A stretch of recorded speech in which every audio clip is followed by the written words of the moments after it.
የእውቀት የበላይ ሥላሴ ነው። ሥላሴን ያየ ሰው ምንም ብታወራው አይደንቀውም።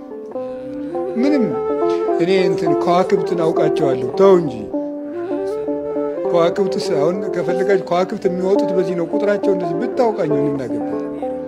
እንጦንስን ፈላስፎች ተሰብስበው ሊፈትኑት መጡ። አባ እንጦንስ የግሪክ ፈላስፎች እኮ ነው ስራዬ ብለው ካለበት ባት አባ እንጦንስ ፍልስፍና አያውቅም፣ ምንም አያውቅም፣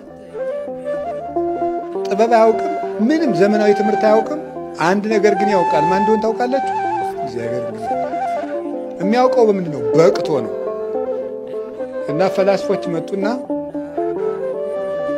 ሊፈትኑት በተንኮል እንደመጡ እሱ በብቃት ደግሞ አውቋታል።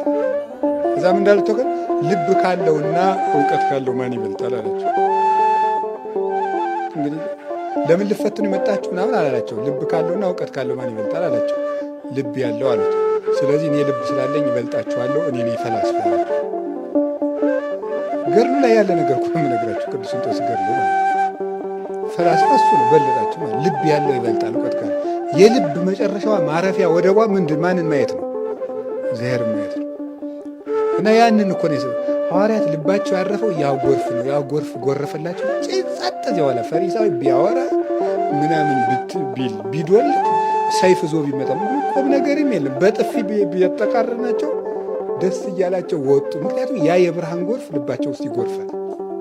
ያለ ጎረፈን ሰው ስለ ሰይፍ ብታወረው እሳት ነደደ፣ ሰራዊት ቁሟል ብትለው አይሰማም። ጆሮው የእግዚአብሔርን ድምፅ ብቻ ነው የሚሰማው። እግዚአብሔር ያበር ሊተ የሚለው ይህን ዝም ብሎ ሌላ ነገር እንዳይመስላችሁ። በልብ የብርሃን ውስጥ እግዚአብሔር የሚያበራለት ሰው እንደምታውቃላችሁ እግዚአብሔር ብርሃኔን ነው አለና ከዛስ ምንትኑ ያፈራሃኒ ሰራዊት ከቧል ምናምን በሉት ምን ይጸባኒ ታይን ይፈራሃኒ ልቤ የሚለው ያድነኛል፣ ይጠብቀኛል፣ ያስጠለኛል እያለ አይደለም ዳዊት። ከእግዚአብሔር ከጌትነቱ ብርሃን ውስጥ ገብቶ መዋኘት የጀመረ ሰው ስለ ሞት ብታወሩት ሰማዕታት እዚህ ውስጥ የገቡ ናቸው። እዚሁ ስለገባ ሰው ምንም የሚያስፈራም የሚያስደንቅም ነገሩት ቀልድ ነው። ለእኛ ደግሞ ትንንሽ ነገሮች ይደንቁና ገና ከዚያ ብርሃን በአፋንና ግን አይዟችሁ፣ በልጅነት ውስጥ ነን፣ አይዟችሁ።